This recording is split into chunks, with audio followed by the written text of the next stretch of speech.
But when my ordination was by a bishop, Yeah. that lineage, there were 4 popes. Oh, your ordination was, By the bishop in Italy. what was his name? I can't know. I don't remember. But you knew that. Something like Tina Vella. But he, Mel tried to Yeah. take my name and check on me. wow. And all of a sudden, he had a complete different story about me. He found out that in the lineage that ordained me, there were 4 popes. Huh. And from that time on, he hasn't said a word. No complaints. I'm home free. Yeah. But yeah, is it on right now? It's going. So since you mentioned your ordination and how it's kind of neat to know a little bit about, the bishop ordaining you, even if we can't be clear or certain of the name, but the key point was Yeah. you got yourself ordained.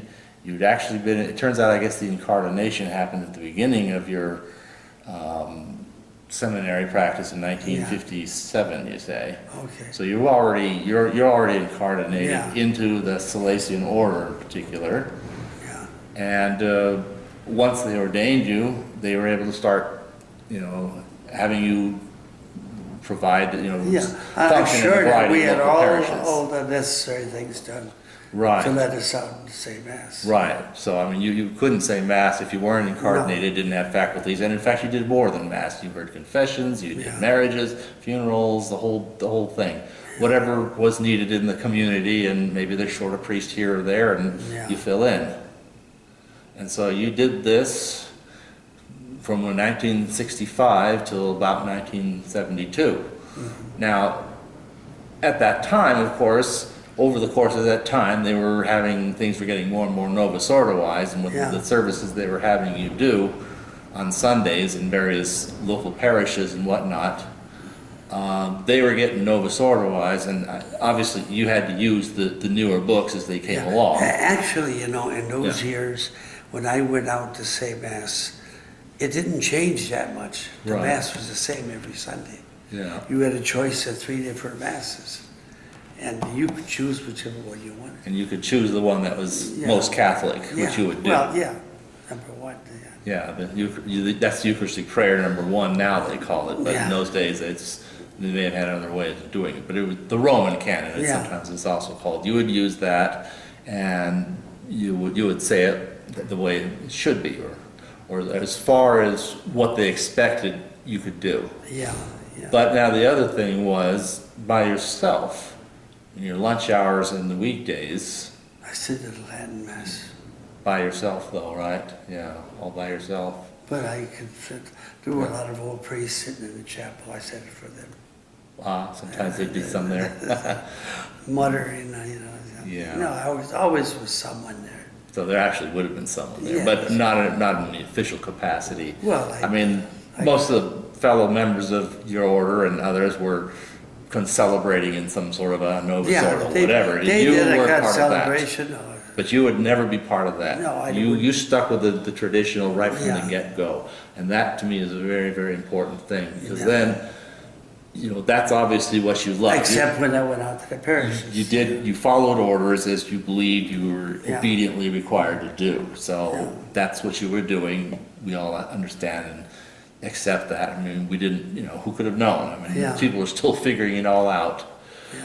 But after so many years of that, it was like a hypocrisy in a way, because you believe one thing and then you're supposed to go out and act like something else on Sundays in front of all these people. Yeah. And so about 72, you say that's when you just kind of walked away.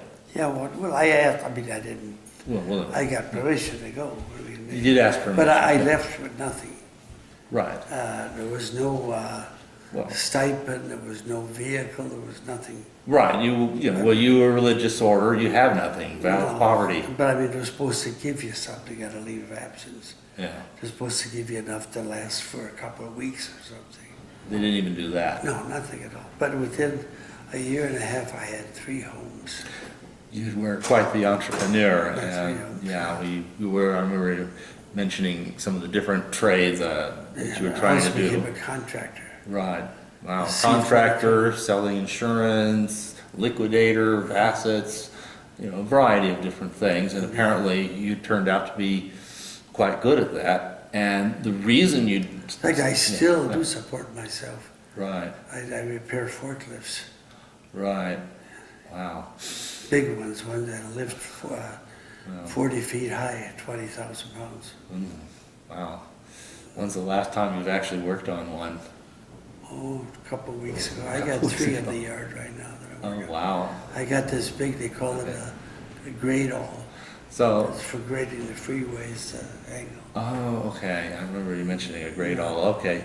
So, in effect, it's kind of like, it sounds like going back to the Bible, I think, of the Apostle Paul having to make tents for a Yeah, living. make tents, yeah. It's kind of like that. And that's what you did. You did the 20th century equivalent of Well, making tents. In the I 21st think I century. could sincerely say that what Yeah. I did was Yeah. always for one purpose, Right. traditional mass. That's right. Because you were you found a No- building. No parish ever bought a church for me. Right. I'd always put all my. Yeah. You weren't taking anybody's resources. No. You just had to do this all on your own somehow, and you did. This place here. With God's grace. It's mine. Yeah. Yeah. So with that, we were able to get a church there, a facility there in Apple Valley. And you were saying mass there for a growing and thriving congregation for years and years and years. And, right? Yeah. We had a good, Yeah. probably 90 people. Wow, in the that's church. pretty good. Yeah, about 90. And you always gave them everything traditional. We did everything traditional, yeah. And the great thing is, and this gets to the other really interesting point, is that throughout all of this, I mean, the church, obviously they trained you, they gave you the formation, the teaching, quite unassailably so, really sound academic credentials, an ordination whose validity absolutely cannot be challenged, Yeah. whose status. I can get high. that information for you.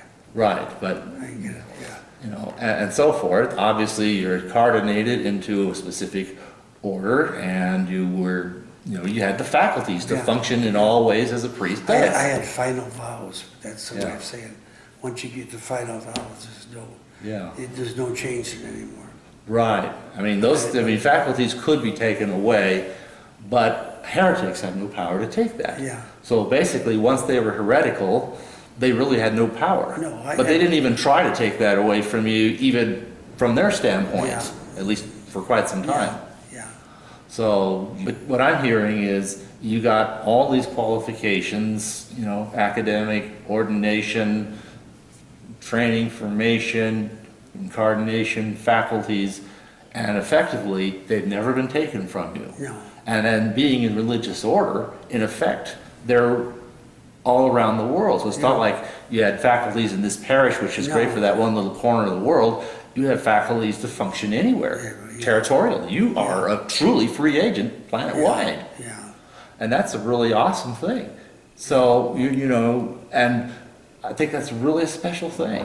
And, okay, so you had this church in Apple Valley, but now we're looking at about 72. Was that about the time where you went to see Father Shell with your attorney? 73 probably. 73, and okay, 74, somewhere in there. And tell me a little bit, that created some friction with... Well, see, he had a mass in Garden Grove in an auditorium. Uh-huh. And I went over there and I watched him and I introduced myself and he was very friendly. So then I got his address. He said, well, come and see me at my home. So I went to, I think, Canoga Park. And I saw him in his home and he was friendly and everything. And I had his attorney with me. And I told him, we would like to, yeah. Interesting piece of history. I went to Father Shell's mass myself once while he was still alive, and it was perfectly fine mass and all, but Yeah. it was just neat to see. And I think he was still in an auditorium somewhere. Yeah. But I mean, it wasn't as one priest to another. You don't tell tales that get somebody in trouble. Well, I mean, it was dishonest. and of course, I don't know what trouble you can get in, but I'd rather not drill any further into speaking ill of the dead now. So. Yeah, well. But anyway, Father Shell kind of rebuffed you in some ways, but this is also about the time that you then were taking your leave of absence. Yeah. You asked for it, they granted it to you, and then about 4 years later, They wanted me to come back, yeah. but I you was had a, surprised, yeah. yeah, but you had a thriving parish, I told him, I'm You doing know. fine, I don't need to come back, you know. and But I never showed any antipathy towards the Salesians. no, it sounds like I never complained, I never went and yelled and screamed, you know, I sounds just. to me like you've been pretty much treated right by them as far as I can see. Well, yeah, as I say, I'm the one Yeah. that was doing Well, moving around, you know, and yeah, yeah, no, I don't, yeah. I love the Salesians. I enjoyed teaching, I enjoyed the education. Sound like they've been an awesome group. But the thing that happened was that, But you're in tradition, and sadly, today, they're not. no, they're still not. And that's why I'm so interested in your book. They still are not on board. They probably never will be. Wow. Probably never will be. Well, we can always, hope and pray that, maybe something, but at this point, it's all hoping and praying. But what I'm hearing is that, you have a very good, solid credential. I think I do. I mean, I think you have the most solid credential of probably just about anybody I could round up. Yeah. There's not a lot of people who, were all these things trained, formed, ordained by the church, taught with real good, solid academic grounding and everything. Someone who's been very strongly traditional. The few areas where the Nova sort of brought you in a little while, you did your best to try to keep it conservative while still believing in all honest sincerity that you had to obey, that you're going to go here and do this. Yeah, you had to obey, otherwise you're out. Yeah. So, I mean, there's really no fault in any of See, the this. Salesians were like that. Yeah. If you disobeyed or something, if you went against their wishes, you were Right. history. That's the end. Yeah. But if you've taken a leave and they've allowed that, Yeah, you well, do, whatever. I mean, it was a and- leave, yeah. but I mean, while I was on leave of absence, Yeah. there was nothing they would do for me. Yeah. Well, not for you, but neither, and not against you either. No, I Yeah. can't complain. Yeah. Nothing. I mean, they left you alone. I didn't deserve to be treated any better. I mean, I Yeah. caused chaos as far as moving out. The electronics department had to really scramble to find an apartment chairman and a teacher. Uh-huh. Yeah. Yeah. So those things were kind of a burden. But see, on I enjoyed that part of my life. that teaching part. electronics. Yeah. You would have gladly gone on teaching electronics for Yeah. the rest of your life. I mean, I was a big shot. I walked around with a white jacket on, and I say that because the rest of the departments were run by the brothers. Yeah. And they did not like the idea that it was a priest that had the most prestigious department. They figured a brother should have been in that. Well, maybe they were able to rectify that after you were gone. Well, Who knows? You didn't hang around long enough to see what they No, did. no. Yeah. So, but that's what I'm hearing now, and I think we've got to the point where we've established, a very strong credential. So I think in our next part, we will move into some more contemporary situations. yeah, Thank but you. before.